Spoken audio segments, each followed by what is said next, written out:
ऐसे प्रथम नागरिक अध्यक्ष आदरणीय हेमंत भैया, उपाध्यक्ष आदरणीय नेपाल सिंह जी तथा हमारे बहुत वरिष्ठ नेतागण जितने मंच पे बैठे हैं।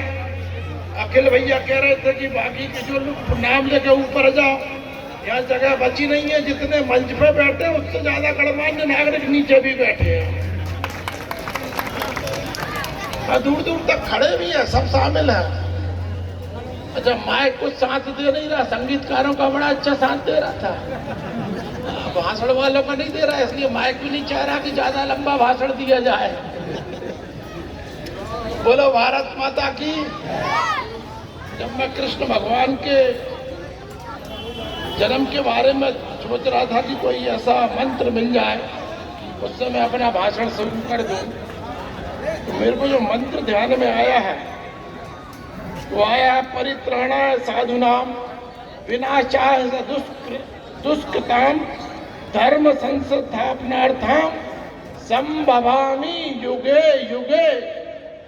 साधुओं के परित्राण के लिए और दुष्कर्मियों के विनाश के लिए हर युग में भगवान का अवतार होते रहेगा, होते रहेगा, होते रहेगा। कुछ कुछ लोगों ने तो मान लिया बस यही आखिरी है, लेकिन सनातन धर्म की यही विशेषता है, जो ये मानता है कि जब भी धर्म का स्खलन होगा, जब भी अधर्म बढ़ेगा, तब भगवान जन्म लेंगे, भगवान जन्म लेंगे। जब कंस जैसे आताताई के वध के लिए आकाशवाणी हुई और आकाशवाणी में हुई कि तुम्हारी बहन का ही बेटा तुम्हारा वध करेगा, तो कंस ने अपने जीजा को, अपनी बहन को जेल में बंद कर दिया। और आज सुबह से हम भी जेलों के ही चक्कर काट रहे हैं। देखो भाई, बात का अर्थ अलग अलग है, जेल का अर्थ अलग है, जेल के चक्कर काटने का अर्थ है। आज हम जो जेल के चक्कर काट रहे थे वो अलग अर्थ में काट रहे थे, क्योंकि हमें मध्य प्रदेश सरकार ने जेल को सुधारने की भी जिम्मेदारी दी है। और अपने यशस्वी मुख्यमंत्री आदरणीय डॉक्टर मोहन यादव जी ने एक राज्य स्तरीय समिति बनाई है जेल के सुधार के लिए। तो पहली बार ऐसा हुआ कि उस समिति में डीजी जेल है, डायरेक्टर जनरल जेल जो संभालते हैं, पीएस प्रिंसिपल सेक्रेटरी जेल जो संभालते हैं, उस समिति में है। और उस समिति का दायित्व आपकी बरेली के बेटा नरेंद्र शिवाजी पटेल को मिला है, नरेंद्र शिवाजी पटेल को मिला है। इन्हीं गलियों में, इसी बाजार में एक आदमी हाथ ठेला धकाता था और दूसरा आदमी प्रचार करता था। उस जमाने के कार्यकर्ता संतोष राय जी हंस रहे, हरि सिंह जी उठते थे, हरि सिंह जी खोजर 5 बजे उठाते थे सबको, चलो उठो भाई, वोटिंग का टाइम हुआ चला। ऐसी बरेली से ही हम निकले, हाथ ठेला ढका धका के इस बरेली में प्रचार कर करके इतने बड़े नेता बन गए। देखो भाई, हाँ, तो बरेली के लिए तो हम नरेंद्र ही हैं, और बरेली के लिए तो हम नरेंद्र ही जीवन पर्यंत बने रहना चाहते हैं, क्योंकि ये बरेली का ही तो आशीर्वाद है, तो बरेली के बुजुर्गों का आशीर्वाद है, नौजवान साथियों का साथ है कि आज प्रदेश के यशस्वी मुख्यमंत्री आदरणीय डॉक्टर मोहन यादव जी मेरे पर इतना भरोसा कर रहे हैं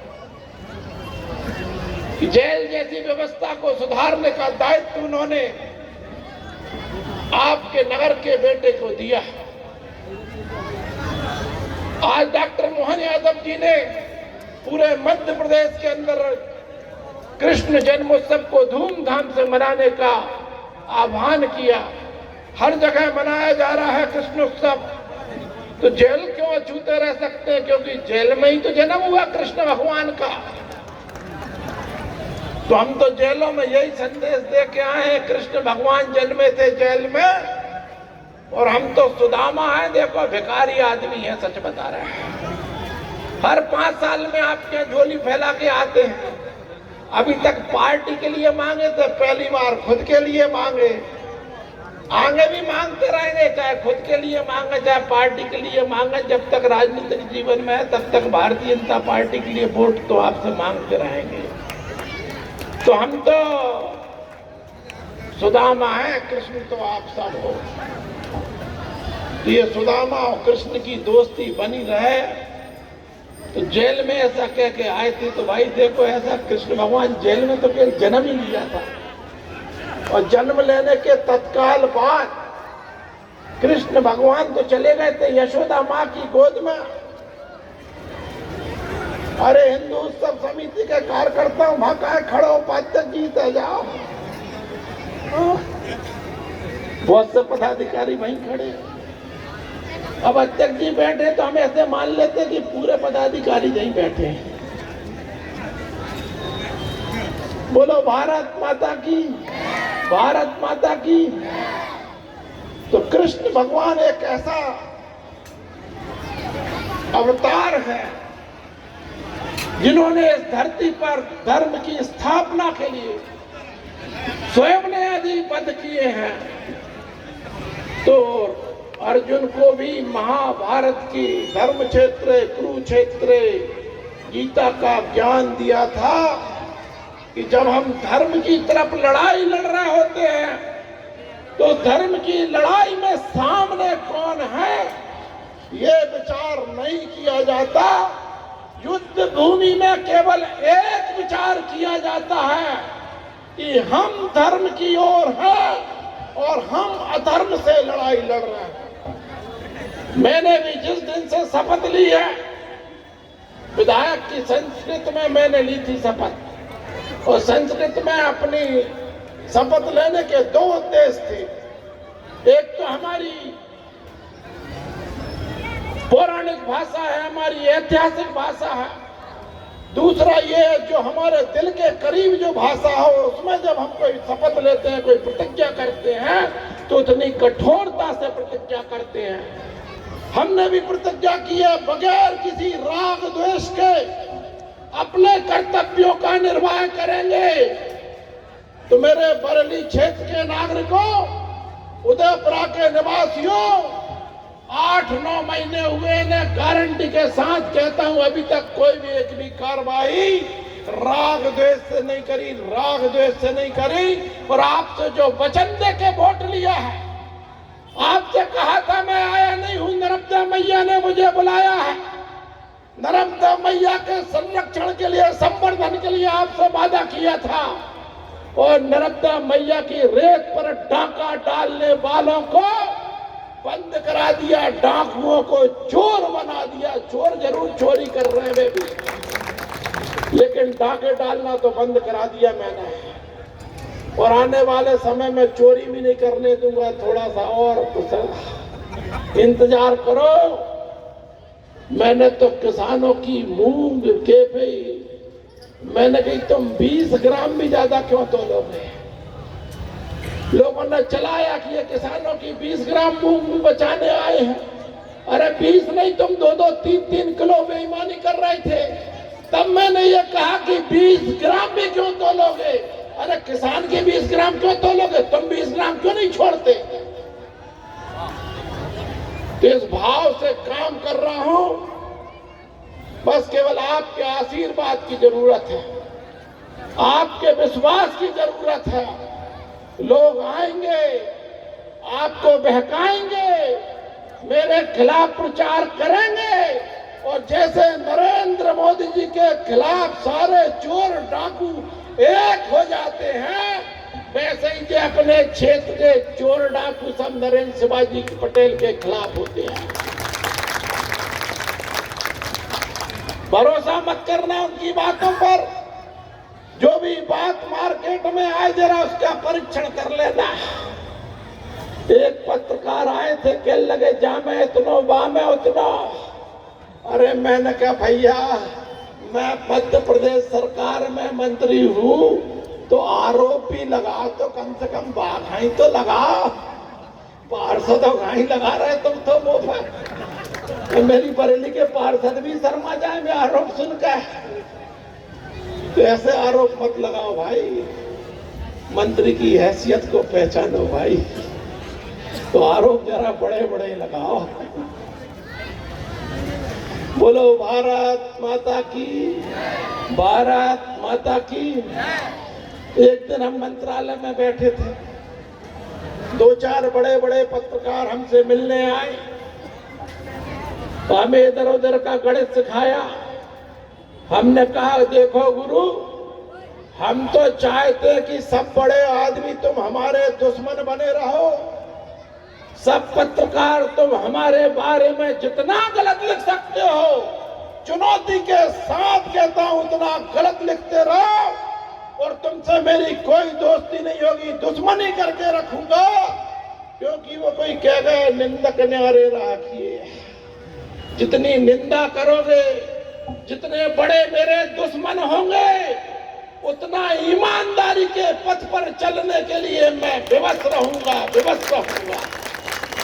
तो ईमानदारी के रास्ते पर चलकर जनता जनार्दन की सेवा करना चाहता हूं। आज श्री कृष्ण भगवान का जन्मोत्सव है, इसलिए ये संकल्प आपके बीच में मैंने व्यक्त किया है। और मेरे देशवासियों, इस पे भरोसा रखना, केवल बरेली उदयपुरा नहीं, पूरे देश की बात करता हूं। पूरे देश पे संकट के बादल मंडरा रहे हैं। जिस तरह की जघन्य घटना पश्चिम बंगाल में हुई है, जिस तरह से पूरे देश में जनसंख्या का अनुपात घट बढ़ रहा है, ये सोचने विचारने की बात है। जहां कभी बांग्लादेश में 20% हिंदू हुआ करते थे, आज 8% बचे हैं। ये विदेश की बात नहीं है, हमारे देश का टुकड़ा था। अरे हमारे देश में, केरल में, पश्चिम बंगाल में, असम में, जम्मू कश्मीर में क्या हालत है जरा ये देखना। आज श्री कृष्ण जन्माष्टमी है, इसलिए विस्तार से बात नहीं कर रहा, लेकिन आप पर संकट के बादल हैं, उन पर आपका ध्यान आकर्षित जरूर करना चाहता हूं। किस तरह से पूरा जम्मू कश्मीर में, घाटी में किस तरह से हिंदू विहीन कर दी गई है, यह विचार का विषय है, चिंता का विषय है। जिस असम के अंदर केवल 5-10% अल्पसंख्यक होते थे, उसमें अब कई जिलों में हिंदू अल्पसंख्यक हो गए, हिंदू अल्पसंख्यक हो गए। ये मैं वो बातें आपसे कर रहा हूं जिसकी तरफ आपको चिंतन मनन करने की जरूरत है। ये हिंदू उत्सव समिति का मंच है, इसलिए आपका ध्यान आकर्षित कर रहा हूं। बाकी के मेरे भाइयों बहनों, वैसे तो कृष्ण भगवान कह गए हैं संभवामि युगे युगे, लेकिन कृष्ण के अवतार तो होते रहेंगे, विष्णु के अवतार तो होते रहेंगे, और वो तो हुए भी हैं।